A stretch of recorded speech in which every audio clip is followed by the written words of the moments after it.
Adam lived, and he died. Seth lived, and he died. Enoch lived, and he died. Again and again, Genesis chapter 5 repeats the same haunting pattern. A person is born, a person lives, a person builds a family, and then comes the same ending. And he died. But suddenly, in the middle of this repeated pattern, one man stands apart. His name is Enoch, and Genesis does not simply say that he lived. It says he walked with God. Thousands of years later, one of history's most powerful rulers would spend his life trying to escape the very reality Genesis chapter 5 had already revealed. His name was Qin Shi Huang, the first emperor of China. He conquered kingdoms, he commanded armies, he built an empire. But there was one enemy he could never defeat: death. Welcome to God's Ancient Wisdom, where we explore the timeless wisdom of the Bible, connect it with powerful lessons from history, apply it to modern life, and respectfully examine similar ethical insights found in the Bhagavad Gita. Today, we will learn the Genesis chapter 5 in 6 parts and asks us one unforgettable question. We all want more time. But what are we doing with the time we already have? Part 1. What Genesis chapter 5 is really about. At first glance, Genesis chapter 5 appears to be simply a genealogy, the family line from Adam to Noah. Adam became the father of Seth. Seth became the father of Enoch. Then came Kenan, Mahalalel, Jared, Enoch, Methuselah, Lamech, and finally Noah. But this chapter is not merely recording names. Every name represents a life. Every life represents a story. Every story represents choices. And every choice becomes part of a legacy. The chapter begins by reminding us that human beings were created in the image of God. Before Genesis speaks about death, it reminds us of human dignity. Our value is not created by wealth, status, beauty, popularity, or power. Human life has dignity because it comes from God. But after humanity's fall in Genesis chapter 3, Genesis 5 confronts us with the reality of mortality in the world outside Eden. Again and again we hear, he lived, he had children, and he died. Even Methuselah, remembered as the longest living person mentioned in the Bible, eventually died. Genesis 5 quietly teaches us something that human beings often try to forget. A long life is not the same as eternal life. No matter how rich a person becomes, time continues. No matter how famous a person becomes, time continues. No matter how powerful a ruler becomes, time continues. But then the pattern changes. Part 2. Enoch, the man who walked with God. When Genesis reaches Enoch, something different happens. The chapter does not tell us that Enoch built a great empire. It does not say that he collected enormous wealth. It does not say that he became feared by nations. It says something far more important. Enoch walked with God. That simple sentence becomes one of the most powerful statements in the entire chapter. To walk with God means more than simply believing that God exists. A walk happens step by step. One honest decision, one humble prayer, one act of kindness, one moment of self-control. One choice to follow truth when dishonesty would be easier. One decision to remain faithful when the world is moving in another direction. Genesis chapter 5 contains people who lived for hundreds of years. But the person who stands out is not simply the one who lived the longest. Methuselah lived the longest, but Enoch walked with God. And that difference is the heart of the chapter.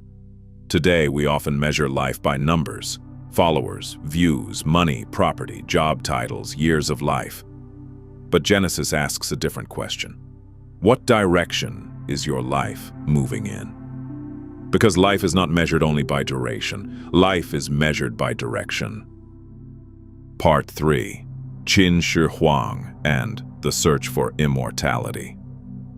Now consider one of history's most powerful rulers. Qin Shi Huang became the first emperor of a unified China. He commanded enormous power. and left behind one of history's most extraordinary archaeological legacies, the Terracotta Army, with thousands of clay soldiers placed near his vast burial complex. But behind all that power was a deep human fear. Qin Shi Huang feared death. Historical traditions describe his intense search for immortality. He sent expeditions in search of substances believed to extend life, and later theories have associated his quest with mercury-based elixirs that may even have contributed to his death. The irony is almost impossible to miss. A ruler who conquered kingdoms could not conquer death. A ruler who commanded armies could not command time. A ruler who tried to secure his future could not make his body last forever. Qin Shi Huang tried to answer the question, how can I escape death? But Genesis chapter 5 asks a better question. How should I live? Adam lived and he died. Seth lived and he died. Methuselah lived longer than anyone else mentioned in the chapter, and he died. Qin Shi Huang ruled an empire, and he died. The lesson is not that life is hopeless. The lesson is that life is precious. Do not only try to extend your days, transform your days. Do not only try to add years to life, add wisdom to your years. Part 4, 3 lessons for the modern life. First, remember that time is limited. Modern life constantly encourages us to behave as though we have unlimited time. We postpone forgiveness. We delay important conversations. We wait to repair relationships. We tell ourselves that we will become better people later. But Genesis 5 reminds us that time is a gift, not a guarantee. Remembering mortality is not meant to create panic. It is meant to create wisdom. When we understand that life is limited, we begin to see how foolish it is to waste years in jealousy, hatred, ego, and endless comparison. We cannot stop time, but we can stop wasting time. Second, build what can outlive. Genesis 5 is a family line. One generation influences the next. Our children and families may inherit more than our money or property.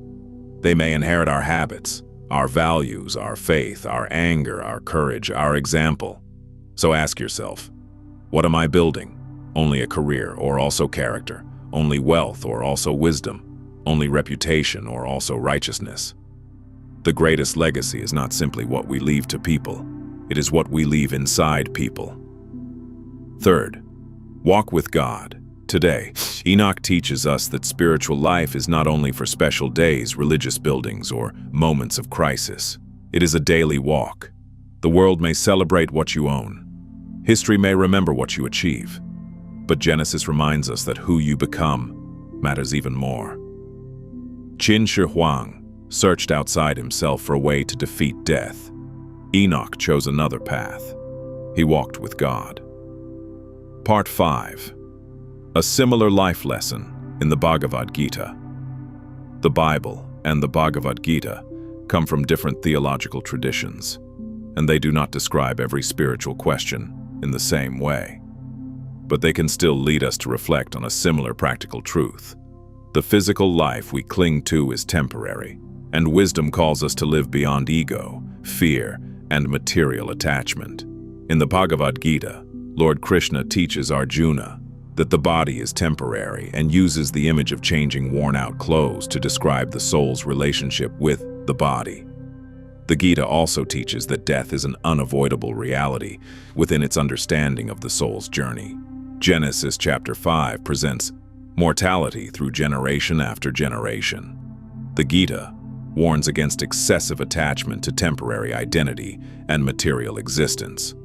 The wider message of the Bible teaches that our relationship with God and the way we live carry significance beyond temporary worldly success. The Gita emphasizes duty, spiritual wisdom, devotion, and freedom from selfish attachment. The theological frameworks are different, but a shared human lesson emerges. Do not live only for the body. Do not live only for status. Do not live only for wealth. Do not allow fear of death to prevent you from living wisely. Live with truth. Live with devotion. Live with discipline. Live with purpose. Genesis gives us Enoch, a man who walked with God. The Bhagavad Gita presents the ideal of living with duty, wisdom, devotion, and a mind directed toward the divine. Different traditions, different theological language, but a powerful shared challenge. Do not allow temporary things to become the entire purpose of your life. Part 6. Noah, Hope Before the Storm. Genesis. Chapter 5 ends by introducing Noah, and this is important. The chapter is filled with generations passing away, but it does not end without hope. Noah's father, Lamech, connects his birth with the hope of comfort from humanity's painful labor. Soon, Genesis will describe a world becoming increasingly corrupt. A storm is coming, but before the storm, Noah is born. Genesis 5 begins with Adam. It moves through generations marked by mortality. It gives us Enoch, who walked with God, and it ends with Noah, a sign that God's story with humanity is still moving forward. Even in a dark generation, one faithful life can matter. Enoch walked with God. Noah would also be called to stand differently from the world around him. So, the question becomes personal. Can we walk with God in our generation? Conclusion. Qin Shi Huang became one of history's most powerful rulers. Methuselah lived an extraordinarily long life. But Genesis remembers Enoch with one unforgettable sentence. He walked with God. So which legacy is greater? The emperor who tried to defeat death, the man who lived the longest, or the person whose life moved in the right direction? One day, every human life reaches its final chapter.